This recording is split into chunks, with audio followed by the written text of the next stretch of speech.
बिस्मिल्लाहिर्रहमानिर्रहीम। अस्सलाम वालेकुम स्टूडेंट्स, मैं हूं हसन फरीद, आपका फिजिक्स टीचर। स्टूडेंट्स, आज का हमारा आर्टिकल है इलेक्ट्रिकल प्रॉपर्टीज ऑफ सॉलिड्स। आइए डिस्कस करते हैं कि इलेक्ट्रिकल प्रॉपर्टीज ऑफ सॉलिड्स क्या हैं। स्टूडेंट्स, आपको मालूम है कि जब भी मेरे पास एक कॉपर की वायर हो और उसके साथ मैं एक बैटरी अटैच करूं तो बैटरी उसमें से अच्छा खासा करंट जो है वो फ्लो करवाना शुरू कर देती है। लेकिन students, on the other side, अगर यहां पर कॉपर की वायर की बजाय एक वुड हो, लकड़ी हो, तो आप देखते हैं कि उस लकड़ी में से कोई करंट फ्लो नहीं करता। तो हमारे इर्द गिर्द कुछ चीजें ऐसी हैं जिनमें से बहुत करंट पास करता है, कुछ चीजें ऐसी हैं जिनमें से बहुत कम करंट पास करता है, और कुछ चीजें ऐसी हैं जिनमें करंट पास ही नहीं करता। तो मुझे अब क्या करना पड़ेगा, ये जितना भी सॉलिड है इसको डिवाइड करना पड़ेगा, इनकी कैटेगरीज बनानी पड़ेंगी on the basis of their electrical conductivity, कि उनकी कंडक्शन के हिसाब से उनकी कैटेगरीज बनानी पड़ेंगी मुझे। तो वो कैटेगरीज क्या हैं? जब मैंने देखा तो मुझे पता चला हम इनको तीन तरह से डिवाइड कर सकते हैं। नंबर वन, एक कैटेगरी हम बना सकते हैं कंडक्टर्स की। कंडक्टर्स में क्या खास बात है? कंडक्टर्स वो होंगे जो बहुत ज्यादा करंट पास करते हैं for the given amount of voltage, और जब वो बहुत ज्यादा करंट पास करते हैं तो मैं क्या कहूंगा, उनमें कंडक्शन बहुत ज्यादा है, या दूसरे अल्फाज में उनकी कंडक्टिविटी हाई है। तो याद रखिएगा, कंडक्टर्स क्या हैं? कंडक्टर्स वो हैं जिनकी बहुत हाई कंडक्टिविटीज होती है, ठीक है ना? ये ज्यादा करंट प्रोड्यूस कर सकते हैं। अब क्वेश्चन ये है कि इनकी कंडक्टिविटी कितनी होगी।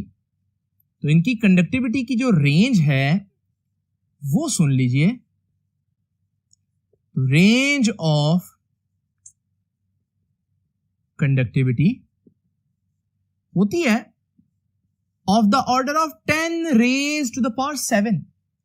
इतनी ज्यादा कंडक्टिविटी होती है इनकी। और याद रखिएगा, साथ इसका यूनिट आएगा ओहम मीटर के ऊपर -1 पावर होगी, यानी कि ऐसे बोलेंगे यूं कि 10 रेज टू पावर 7 पर ओहम पर मीटर। कंडक्टिविटी का ये यूनिट कहां से आया और कंडक्टिविटी असल में है क्या?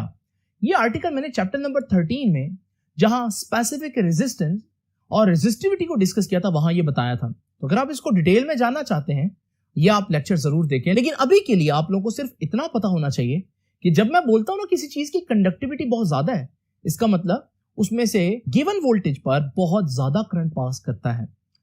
स्टूडेंट्स, अगली बात यह है, अगर मैं कंडक्टिविटी बता सकता हूं तो मैं रेजिस्टिविटी भी बता सकता हूं। आप लोग जानते हैं रेजिस्टिविटी कंडक्टिविटी का क्या है? रेजिस्टिविटी कंडक्टिविटी का रेसिप्रोकल है। तो अगर आपसे कोई रेजिस्टिविटी पूछे तो कोई मुश्किल काम नहीं है, ये कंडक्टिविटी है तो इसका रेसिप्रोकल रेजिस्टिविटी होगा। तो 10 रेज टू पावर 7 का रेसिप्रोकल क्या? 10 रेज टू पावर -7, और यूनिट भी इनवर्स हो जाएगा, तो पर ओम की जगह ओम आ जाएगा, और जो पर मीटर है उसकी जगह मीटर आ जाएगा। ये है रेजिस्टिविटी का यूनिट। तो हम यूं भी डिफाइन कर सकते हैं कि conductors are the solids which have very high value of conductivity, और we can also say that के which have very low value of resistivity। तो ये हमारे पास बेसिकली कंडक्टर्स की डेफिनेशन है। स्टूडेंट्स, अब देखते हैं अपने इर्द गिर्द कौन सी ऐसी चीजें हैं जिनमें कंडक्टिविटी बहुत ज्यादा होती है। तो स्टूडेंट्स, याद रखिएगा, इनकी एग्जांपल्स में जितनी मेटल्स है ना, वो हमारे पास एक खास कैरेक्टरिस्टिक रखती हैं, और वो ये है कि उनकी कंडक्टिविटी बहुत ज्यादा होती है। For the given amount of voltage वो बहुत ज्यादा करंट पास करती हैं। तो याद रखिएगा, इनकी एग्जांपल्स में कौन आ जाएगा जी?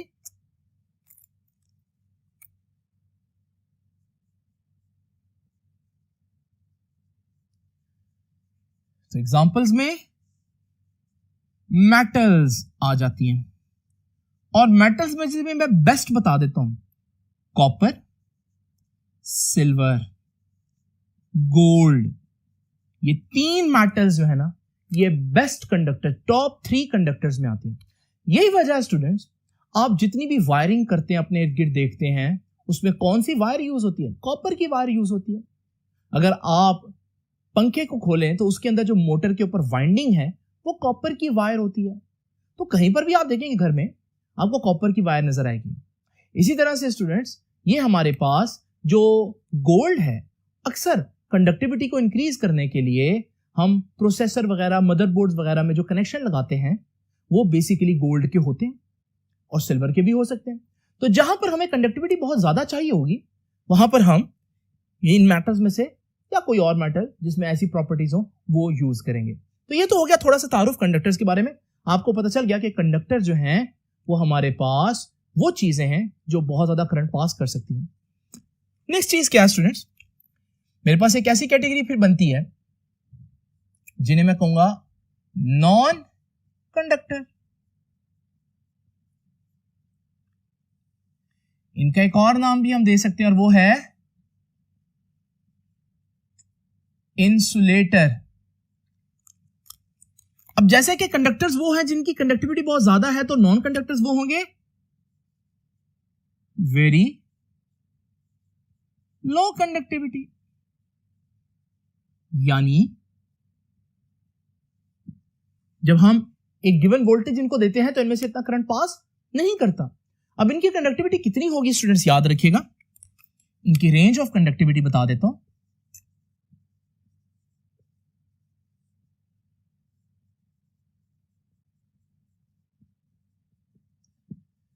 इनकी रेंज ऑफ कंडक्टिविटी है 10 raise to power -20 to 10 raise to power -10 पर ओम पर मीटर। तो देखिए कहां 10 की पावर +7 और कहां 10 की पावर -20 और 10 की पावर -10, इसके दरमियान में इनकी कंडक्टिविटी थी। तो पता चला कि इनकी कंडक्टिविटी बहुत कम होती है, इनमें से करंट इतना पास नहीं करता।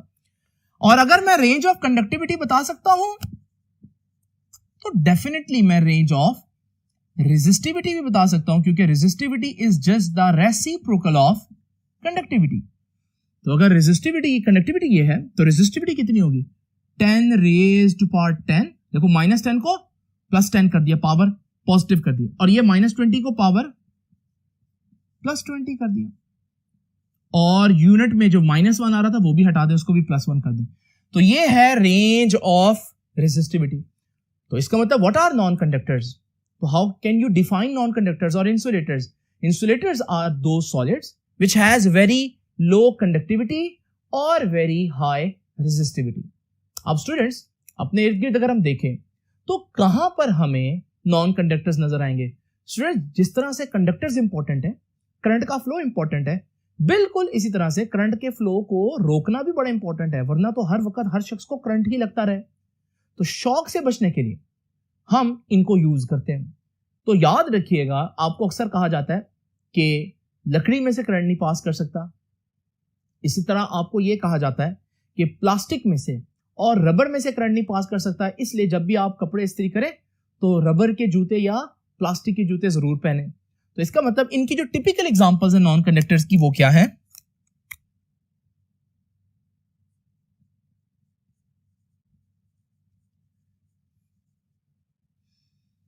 इनकी टिपिकल एग्जांपल्स में would, diamond, plastic, rubber etcetera. तो स्टूडेंट्स, प्लास्टिक की कई किस्में होती है, कोई कम भी हो सकता है, कोई ज्यादा भी हो सकता है, लेकिन ये टिपिकल एग्जांपल्स हैं जो आप लोगों को पता होनी चाहिए। नाउ स्टूडेंट्स, अब जरा देखते हैं, ये हमने दो एक्सट्रीम्स देखी। एक एक्सट्रीम में कंडक्टिविटी बहुत ज्यादा है, एक तरफ कंडक्टिविटी बहुत कम है। अब हम डिस्कस करेंगे कुछ ऐसे सॉलिड्स जिनकी कंडक्टिविटी ना तो इतनी ज्यादा होती है जितनी कंडक्टर्स की है, लेकिन ना ही इतनी कम भी होती है जितनी नॉन कंडक्टर्स की है, बल्कि दरमियान में होती है। उन्हें हम क्या नाम देंगे? जैसे कि पता चल रहा है वो दरमियान में है कंडक्टर और नॉन कंडक्टर के, तो उनका नाम भी यही है, semiconductors. Now what are semiconductors? They have medium conductivity, ना बहुत कम ना बहुत ज्यादा, और इनकी रेंज ऑफ कंडक्टिविटी कितनी है जी?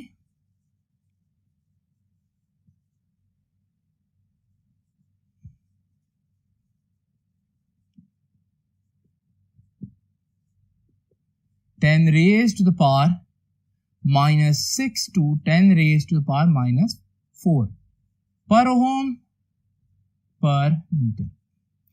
और स्टूडेंट्स अगर आपने कंडक्टिविटी की बजाय रेजिस्टिविटी निकालनी हो तो फिर सिंपल आपको क्या करना है, रेसिप्रोकल कर देना है।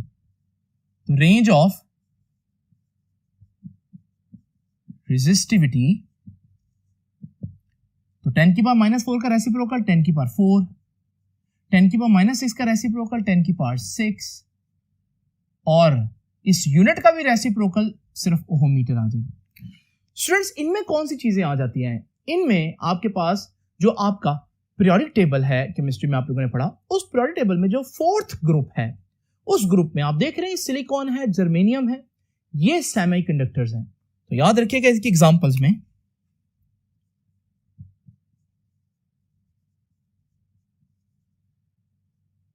Silicon, germanium etcetera.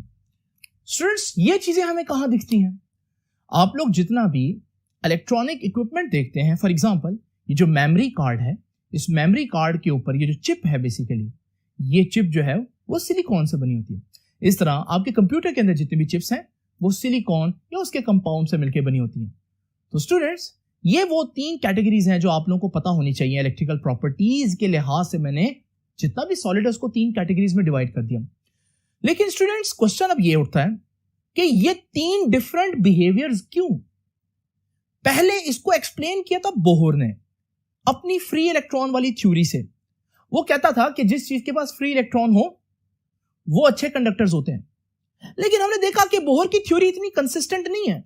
समटाइम्स कुछ चीजों के पास फ्री इलेक्ट्रॉन नहीं है बोहर की थ्योरी के मुताबिक, बट फिर भी वो अच्छे कंडक्टर बन रहे थे। तो फिर हमारे पास वो कौन सी थ्योरी है जो इसको सही एक्सप्लेन करेगी कि कंडक्टर्स क्यों हैं, नॉन कंडक्टर्स क्यों हैं, इनमें करंट बहुत ज्यादा, इनमें करंट बहुत कम क्यों प्रोड्यूस होता है, उसको एक्सप्लेन किया स्टूडेंट्स। जो नई थ्योरी हम लोगों ने नेक्स्ट आर्टिकल में पढ़नी है, और वो है एनर्जी बैंड थ्योरी। इसे कहते हैं वेव मैकेनिकल मॉडल। तो एनर्जी बैंड थ्योरी जो है ये हम लोग नेक्स्ट आर्टिकल में डिस्कस करेंगे। उसमें हम इसकी वजह जानेंगे कि ऐसा 3 डिफरेंट किस्म के बिहेवियर्स क्यों एग्जिस्ट करते हैं सॉलिड्स के अंदर। तो स्टूडेंट्स ये था हमारा आज का आर्टिकल। ये जो बोहर वाली बात मैंने की है और एनर्जी बैंड थ्योरी वाली बात की है, ये कंपैरिजन बुक ने भी इस आर्टिकल में यहां पर मेंशन किया हुआ है। तो स्टूडेंट्स आगे आप देख भी रहे हैं कि एनर्जी बैंड थ्योरी का आर्टिकल स्टार्ट हो रहा है।